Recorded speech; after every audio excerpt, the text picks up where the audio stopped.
today's share class where we're going to be making mini pavlovas. Now, a lot of you probably have never heard of a pavlova, or you've walked by a beautiful bakery and you've seen these beautiful small desserts that just look like a cloud, a big puffy cloud. And pavlovas, a lot of people think they're meringues, when in fact they're a little bit different than meringues in that meringues are completely dry on the outside and the inside, whereas pavlovas, they're dry on the outside, but on the inside they have the most amazing marshmallowy texture, and they're just delicious. You can literally make them any time of year. It could be for a holiday, it could just be for your family, or just you need a special occasion type dessert that will wow your guests. And let me just tell you, that's exactly why I'm making these, because I went to a early Thanksgiving party that this family hosted for my daughter and her basketball team. And she would make these every year for this Thanksgiving feast that they put on. And I'm telling you, the girls fell in love with it. All the parents who were there fell in love with them. And I fell in love with them. And I said, you've got to share your recipe. And I want to make this for all of you. And so she shared it with me. I made a few tweaks just to make it a little bit of a bigger batch for you all, so you can make them for a crowd. And so I altered it just a hair, and I'm gonna walk you through all of those steps. The best part about making these is that they only require a few ingredients. So to begin with, we're going to start with 4 ingredients. We're going to be using egg whites. We're going to be using castor sugar. We're going to be using cornstarch, and we're going to be using white vinegar. Now, once you master these, you can start to play with the flavor a little bit and add in extracts like vanilla extract to it, just a pinch. But today I wanted to keep it super, super simple for you and just take you through all the steps to make these.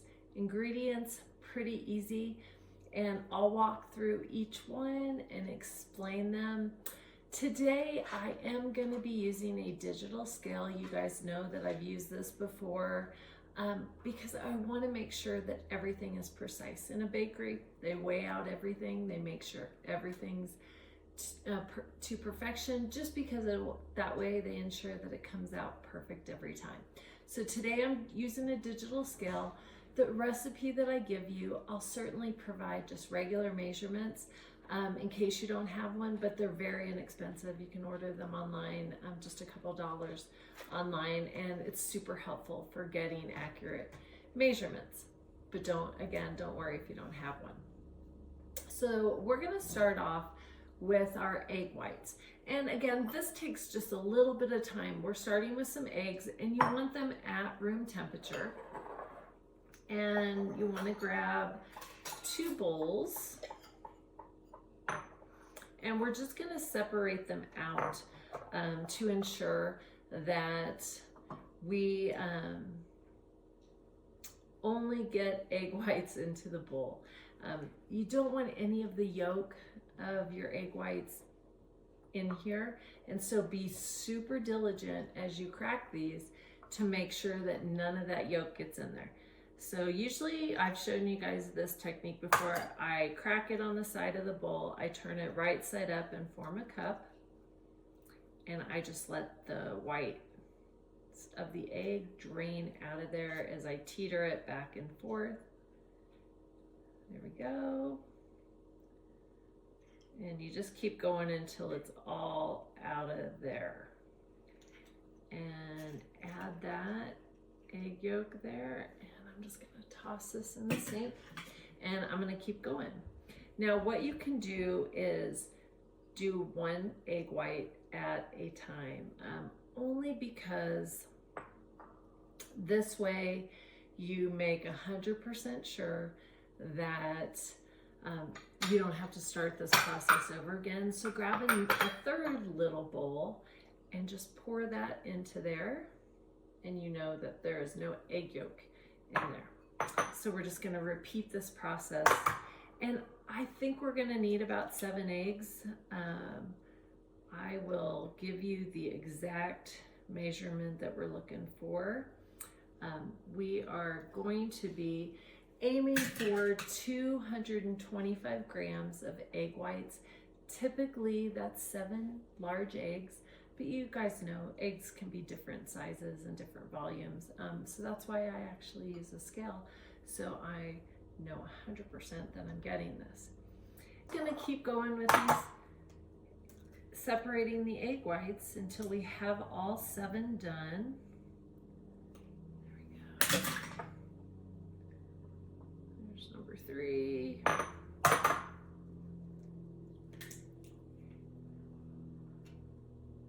And again, take your time when you're doing this. You can do it the hand method too if you like to hold on to it and let it drain through your fingers. I just have learned to do it this way, where I turn it upright and go back and forth to separate it out and let it just drip down. Do it that way. So that's number 5. Kids love to help with this part, so you can certainly have them help. Just double check that there is no egg yolk that gets in there at all. Here we are.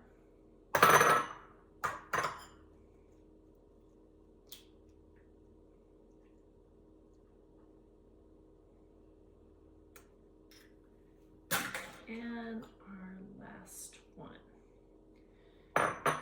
Now on this 7th egg, I'm going to leave it in this bowl,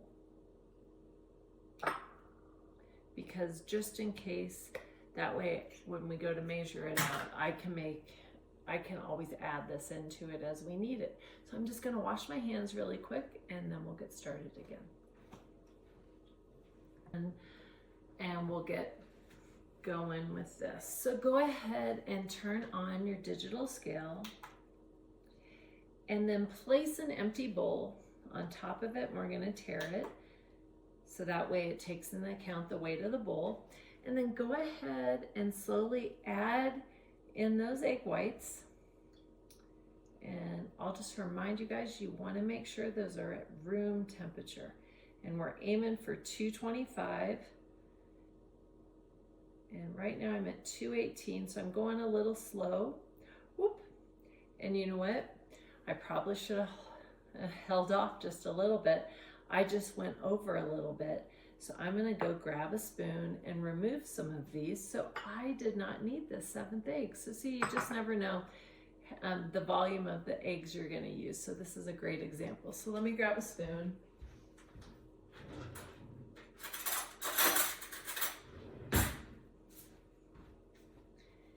And I'm glad that I went over, because it just shows you that you just never quite know the volume. And that's why sometimes you can just get different results when you're not weighing things out. And there we go. I removed just a little bit there. And we are now at 225 grams, so that's perfect. And take that and just set that there and move these off to the side here.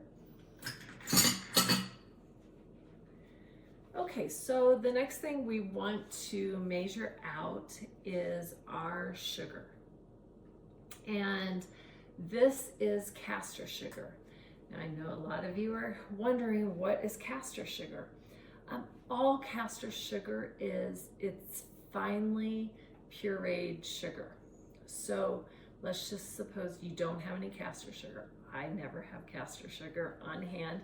So grab your food processor and then finely process it down, and it will almost turn into a fine little powder. And you're gonna wanna measure out 1.75 cups of castor sugar, or 370 grams of sugar. And I'll be sure and put this down on the instructions so you guys know. But all castor sugar is finely processed sugar. It's just smaller grains, so it makes it easier to dissolve when we go to mix them with the egg whites. Okay, so measure that out, 1.75 cups or 370 grams on your digital scale. And if you don't want to buy caster sugar, you can buy it online. Mainly is the easiest way to get it.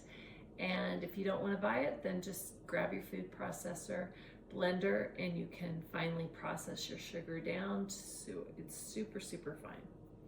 And that, like I said, it just helps it dissolve.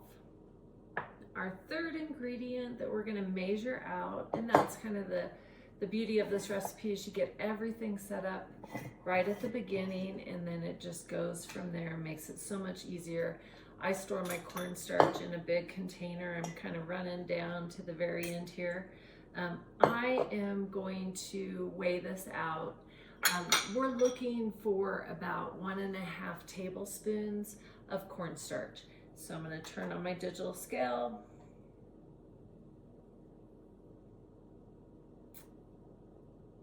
There we go, and tare it. And so what I'll do is I am using a tablespoon.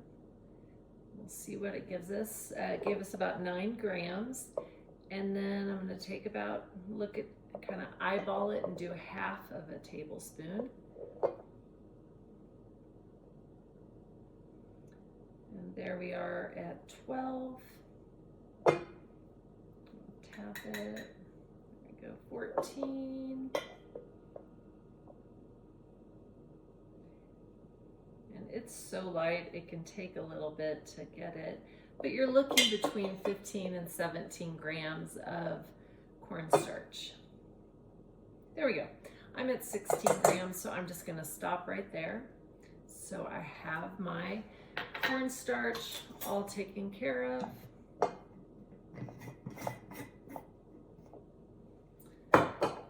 And then lastly, actually let me backtrack for a second. Let me just explain, remember at the beginning how I talked about meringues versus pavlova, and the difference is really this marshmallowy center? Well, the secret ingredients is this cornstarch. That's what gives you that fluffy marshmallowy center. So don't skip this. And then the last ingredients is white vinegar. I don't suggest using any other type of vinegar. Use white. And this just helps stabilize your egg whites. It helps maintain the volume, and it also contributes to that pillowy, marshmallowy center. So we're gonna need 2 teaspoons of vinegar. And if you want, you can measure it out. I always write down the unit of measurement. It's 10 milliliters. So we can turn this on and just double check that you change your unit of measurement. Put your bowl on and then tar it. And then we're just gonna measure out 2 teaspoons. So we'll just be super careful here. There's 1. And here's 2. And I'm just gonna pour it slowly just to make sure I get the 10. Perfection. Yep. And that's exactly 10 millimeters, 2 teaspoons of white vinegar. So speaking of vinegar, what I want you to do is go and grab some paper towels and keep your vinegar out. Once you have your paper towels, go ahead and just get a couple of sheets from it, and then dab a little bit of vinegar onto your paper towels, and we're gonna go through and clean our mixing bowl. I like to use metal or glass. I'm using a stand mixer today, but go ahead and wipe the inside of your mixing bowl with that paper towel that has that dab of vinegar on it. And this is gonna get rid of any oils that you might have in your bowl from prior recipes that you've done. And then you can also do the same to your spatulas. You're probably gonna need 2 spatulas for this recipe. There we go. And this is just another way to ensure, I'll leave that there so they can kind of dry off a little bit. This is just a way to ensure that you're getting all those oils off of there. And with meringue, with egg whites, we want them to get as high as possible in volume. And so this is just one of those tricks that you can do. To take a little bit of the paper towel and use my fingers to hold that with the paper towel. So that way I'm not transferring the oils from my fingers onto the paper towel. And just wipe it, each one. And that way it's just a little safety precaution to get little trick that you can do to help yourself out when getting ready to mix this. Okay, so before we start on the egg whites, what I'd like you to do is go to your oven and set it for 275.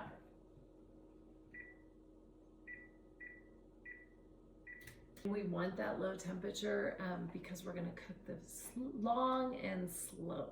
So we're going to place our room temperature egg whites into our mixing bowl. Carefully get it in there. We can begin to mix these egg whites up. Now, most people have a 10-speed mixer. Surprisingly, we're going to keep this at a 2 or a 3. It's going to take probably, I like to put mine's at a 2 right now. And we're going to watch it, and you're going to see that it starts to turn frothy.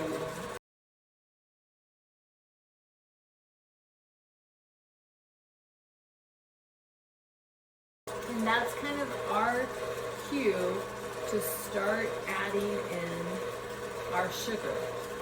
Now, while that is frothing up, you can go ahead and grab 2 baking sheets and just line them with a sheet of parchment paper. 1 sheet and then 2 sheets.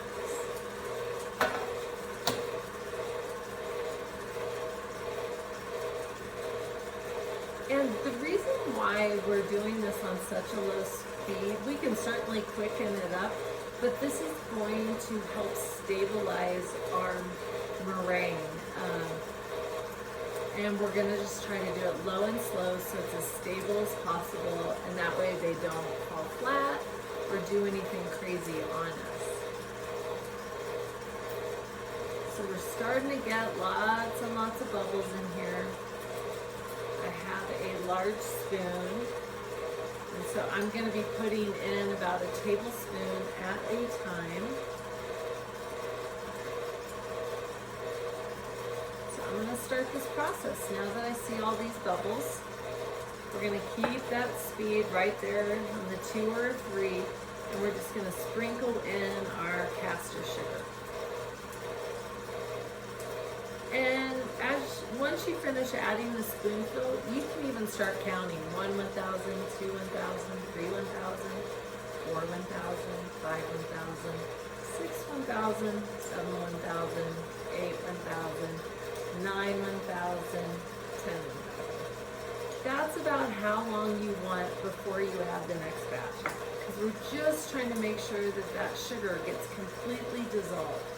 And I'm not going to count out loud this whole time. I'm not going to try to annoy you guys by doing that.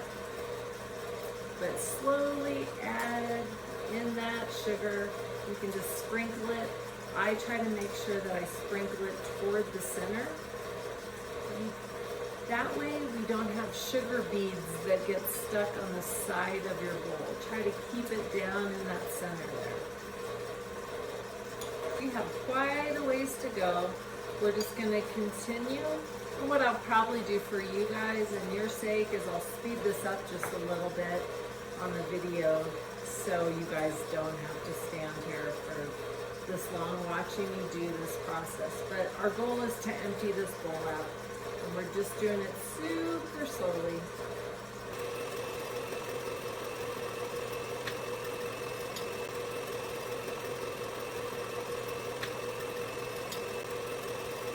So now I'm down to that last little bit. I will put in there, and I'm just gonna turn this up a notch. Be super patient. I know you have to stand in here watching me watch this.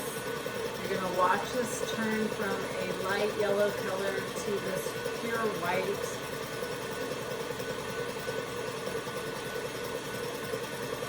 Go ahead and get out a cookie stick.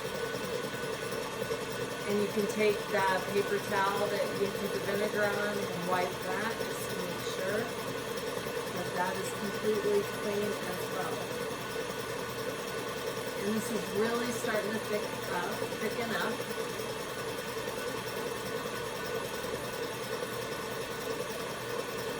And so as you see it thicken up, you know you're getting close to that final stiff peak stage. And you'll start to see the tracks as it thickens up. You'll see those track lines.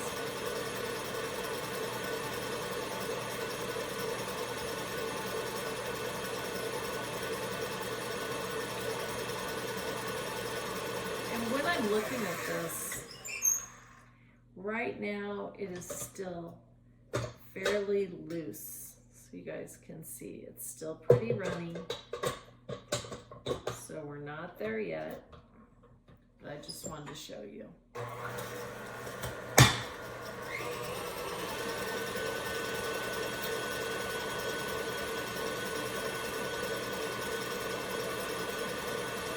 And it really, if we've made marshmallows before, you can check out that share class.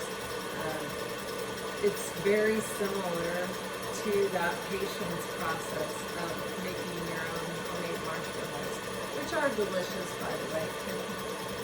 Definitely a crowd pleaser when you make homemade marshmallows. But you'll see that this looks very similar to that. And so it's super important, again, to be patient. You don't want to add that liquid of the vinegar too soon because that can deflate everything. So just keep watching and you'll see it start to get, you'll almost hear the motor of your mixer as it starts to get thicker and thicker. And that'll be a clue for when you want to add any vinegar and cornstarch.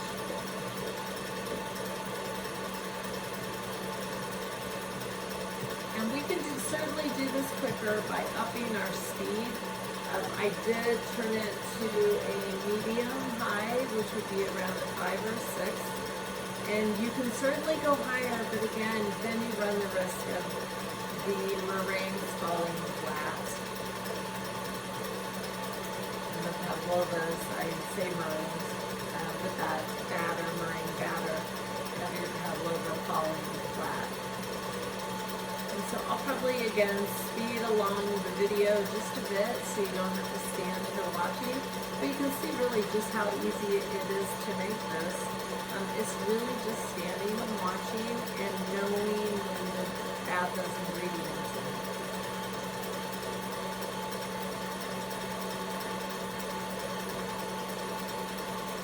I'm just going to show you the difference from where we were a couple of minutes ago.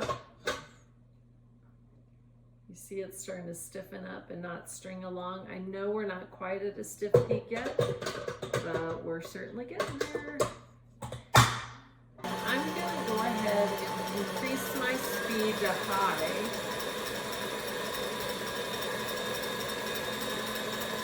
Because I can tell that the batter really is getting thick.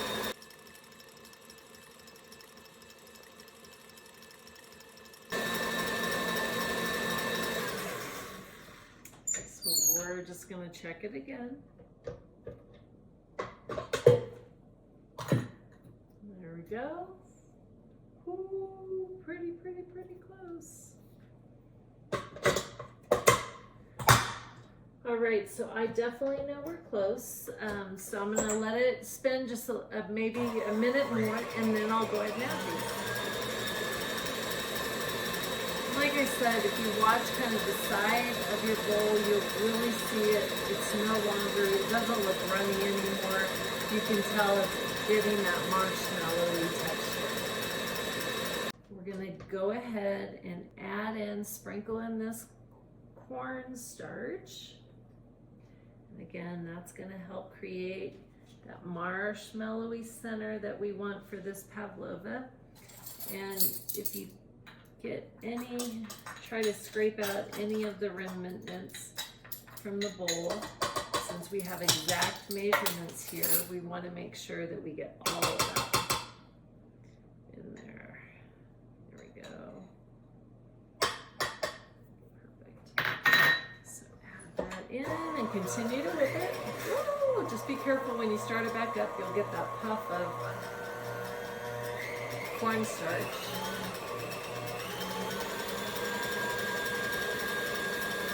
And then you can slowly begin to drizzle in the vinegar.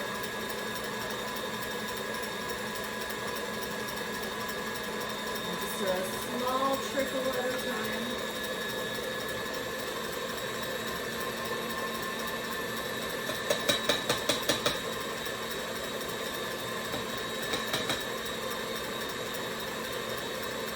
And let that continue to whip in so it's all fully and nicely combined. All right, I think we're in that final. Yep, our stiff peaks are completely there. Super, super thick, right? We turn it over and that peak stayed right where it should. And so I'm gonna tap it off of there. And you just want to be careful on this process because we want to maintain as much of that air in these as possible. Now today I'm going to be showing you the method that is the easiest, but as you get advanced in making these, you can use a piping bag with a pretty star tip and create really pretty pavlovas. But for now I think I'm gonna stick with showing you the cookie scoop method because I think that's much more practical for all of y'all out there and will ensure your success. Oh, this just looks delicious. And you can just tell it's holding its structure really well. So I'm gonna take that spoon and just rest that in there. Okay, I'm gonna scrape down the side of my bowl and get it back in there. So I'm gonna set all this to the side here.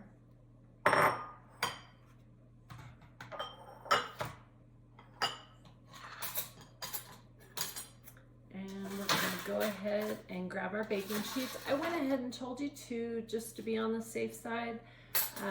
You want to make sure that you give yourself at least 2 inches in between each one because they can expand as they're baking. And so go ahead and gently reach down in there and just form a mound with your cookie scoop. And then drop that little snowball. It looks like a big ice cream, scoop of ice cream. A big, beautiful white pavlova onto your baking sheet. And just continue to do the same, leaving again about 2 inches between each one. So I'm doing rows of 2 here.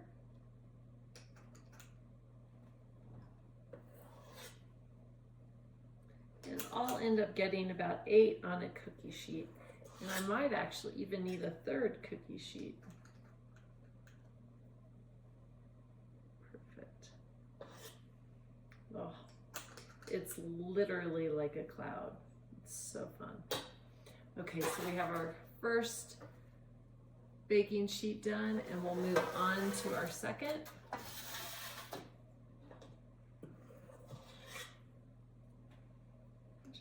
Love these. They're so pretty. And my favorite thing is to make these mini ones. You can certainly make a big pavlova, but I think these mini ones just create this wow factor because all of your guests get their own individual pavlova. So there we go. Out.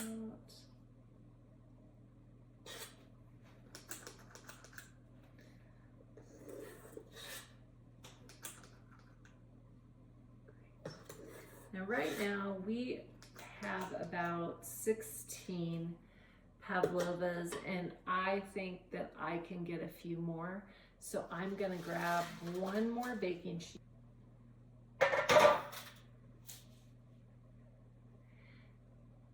And I think what I'll do on this last set is show you how to pipe them out onto your baking sheet. That way I do a combination of both for you. So for those of you who want to be brave and you want to pipe these out, you certainly can instead of using the cookie scoop. So what you'll have to do is get a large coupling and feed it through your bag here and put on a large star tip. And then go ahead and grab a glass.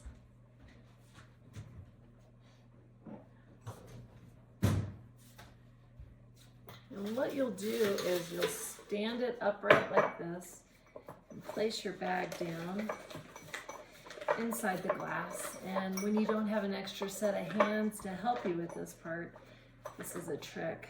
So we're gonna remove our cookie scoop out of there. Place that to the side and grab a spatula. And we're just gonna scrape. And again, you don't wanna compress this or press out any of that air, so just be gentle with this batter. Feed it through here. We'll take what's remaining. And I bet we can get a couple of more out of here.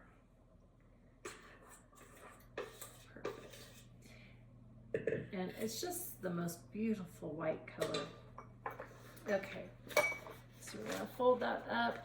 I bet we can get 1 to 2 more here. And we're gonna fold that down till we get the batter down toward the bottom. There we go, it starts to come out. We're just gonna hold it straight up and down, and we're gonna go around in a small circle. Just like this. And it almost looks like a little nest, and it's just absolutely beautiful. So it looks a little fancier, but I want to make it easy for you guys, so that's why I showed you the cookie scoop method. Either looks good. I mean, ultimately you're eating these, so don't you worry if you don't do it this way. It's okay, they still look beautiful. And your guests are going to be impressed either way. There we go. There is our last one. So now once you're done doing that, you can take the back of a spoon and just create a little divot right in the top. Just smooth it down, and then that's where our fruit's going to go. And you can do the same on our little snowballs here, and just press down just a little bit and put a little indent right there in the top. And that's where we're gonna layer the fruit at the end. And we're gonna grab our last pan and do the exact thing. You're just using a large spoon and creating a little divot. That's where we're gonna top it with our fruit, just like that. And just a light touch. There you go. And look how beautiful those are. So this is really the difference, is you'll get a spiral effect if you use a piping bag, or you'll just get little bird nests. And I think these are just as great. So what you're gonna do is place these into the oven. Here, just so we get even flow. There we go.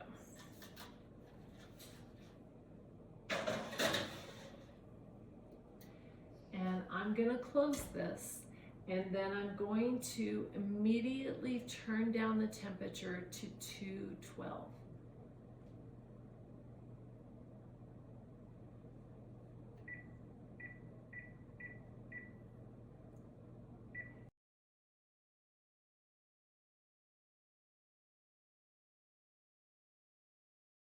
Then I'm going to set my timer for 1 hour.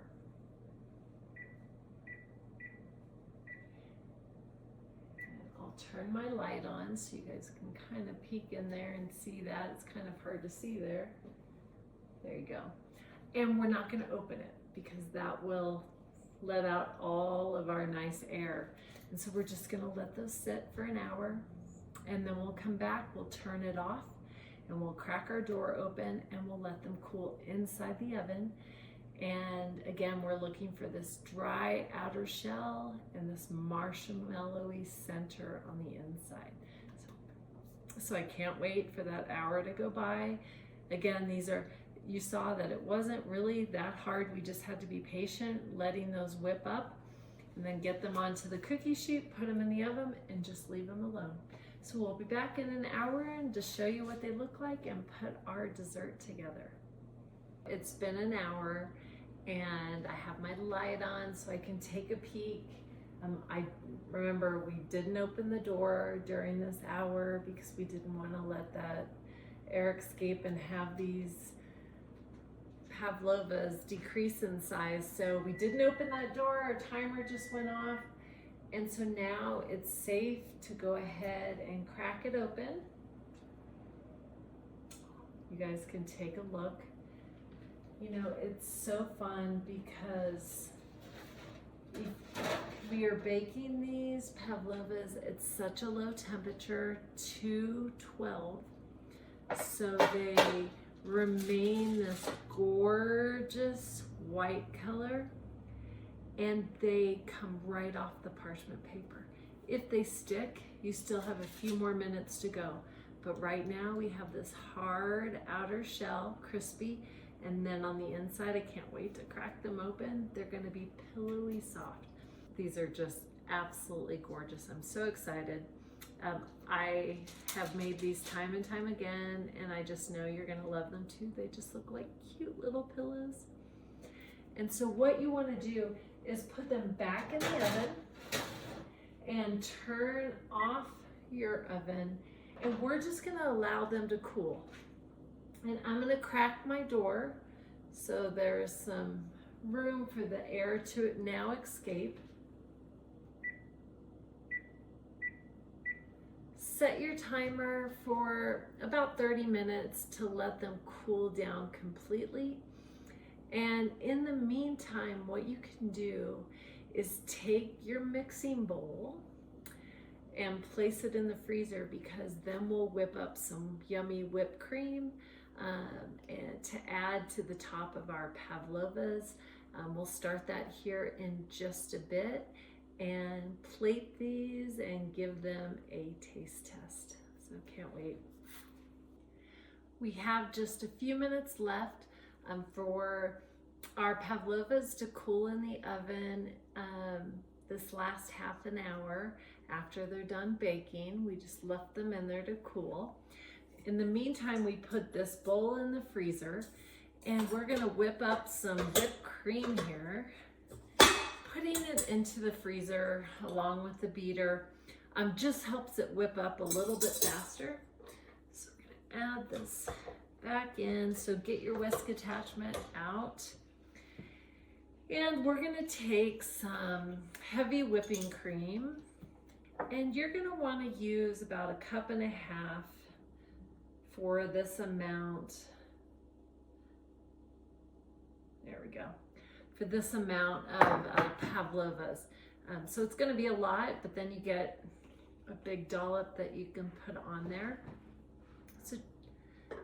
So go ahead and pour 1.5 cups into your bowl. Start off going slow,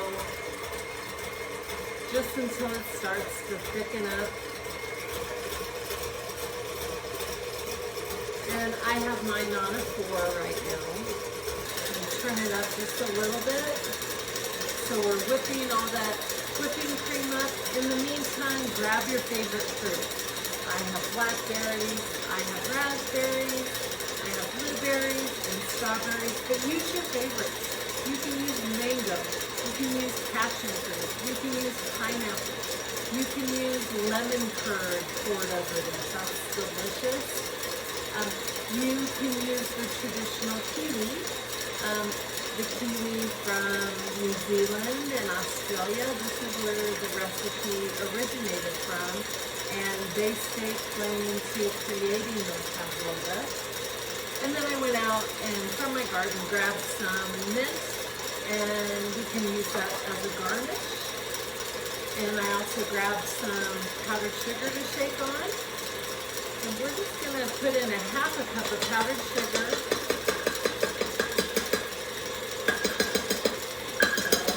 To our whipped cream. And let that whip up for a sec. And then I'm going to grab a spatula and just whisk that up. Sorry, that was pretty loud. Whisk that up until it's nice and super thick. And I will just show you how thick it is. Super, super thick. So do you guys see that? And I'm just gonna wipe down the sides of the bowl with my spatula.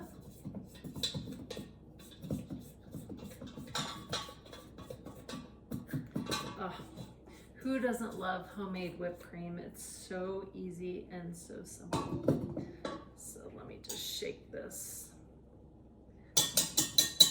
off of here. And so we have our delicious whipped cream. Ooh, can't wait to use that. Okay, so it has been half an hour or so. Double check that these are cool and you'll be able to grab the cookie sheet with no problem. And you'll be able to lift them right off of the parchment paper, just like that. Super simple. Oh, it just looks so nice. I'll go ahead and remove all of them. And you know, the fun part is you can put these out for a party and let everyone create a row of fruits and syrups and whipped cream and everything you can think of that you want folks to add to these, and let everyone build their own. That's super fun and gets everyone involved, and everyone loves to be involved when they're at your house for a dinner or something special. So we just have to choose which one we want to start with. So I think I'm going to choose this little guy here, and we will just plate it, as you guys can see. And the way you start off traditionally, I'm going to move a few things out of the way so you guys can see. What you do is you take the back of a spoon and push down, and I just want to show you what happens. The top breaks, and then you'll feel it break and go down into the pillowy, marshmallowy center. Oh, I know it's gonna be so good. And so then what you want to do is grab your cookie scoop, get a big dollop, however much you want. I mean, you'll get to choose, and your guests get to choose how much, but we'll, for effect, go ahead and put the whole scoop of, and don't worry if any of it falls off or anything like that. Put a big scoop, there we go, big scoop of whipped cream right on top. And then now we just have fun. We get to build it. So I'm gonna take a blackberry and a raspberry. I'm gonna sprinkle on some blueberries here. Oh, it just looks absolutely beautiful. And I may even go for a smaller strawberry here and tuck that, maybe even just along the side and poke it in there. There we go. And you can just be as creative and artistic as you want. It's just so fun. And I think I'll go ahead and stop there and grab a pinch of this mint and add that. Garnish to the top. Oh, it smells so good. And it just adds a beautiful accent to that. So can you guys see how pretty that looks? Hopefully you can. I'll put a separate still photo so you can get the full effect. But it's absolutely gorgeous. I honestly can't wait to try it. I'm gonna have to pause the video to get a picture real quick, and then I'll come back and we'll do a quick taste test. So pretty. So we're back with our beautiful, beautiful pavlova. It just doesn't get any prettier than this. And I'll show you our little piped ones if you choose to pipe it. Like I said, you're not going to see the bottoms of these, but I'll compare them and show you the difference. They're both just as cute. These look like little nests, and so it's absolutely adorable. What I want to do is I'm going to show you. I just press down lightly. Holy cow, it feels like just fluff. Oh, it's so soft and tender on the inside. Do you see that? It's literally like a cushy little cloud pillow in there. It's not dry, it's nice and moist in there, and it's just perfection. I know it's going to be delicious. I'm going to give this one to my son in just a second, but I have to tap into this beautiful one here. It's a rough job, right? Having to do this. Oh my gosh. Pure perfection. Take a look at the center of that. Can you guys see that? I don't know if any of this translates on camera or not, but it's perfection. Let's give it a shot.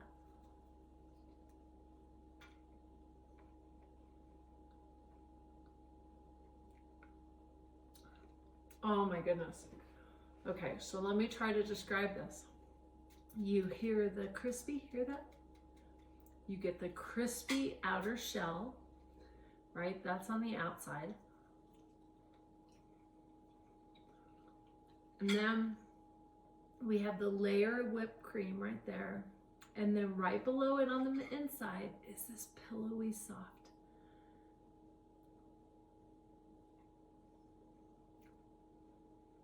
Literally melts in your mouth. So the combination of all of these things together, you don't even need the whipped cream. I would say that you do not need it at all. Amazing. I'm coming back on here because I want to replate these one more time because I forgot the powdered sugar. And I already have to redo it again for my photo. And so I thought I would just come on here and add this in. You'll get to watch me do this again. And maybe this second time will convince you yet again. My son just came down the stairs and he's like, these are the bomb, Mom. I love them. So grab a spoon.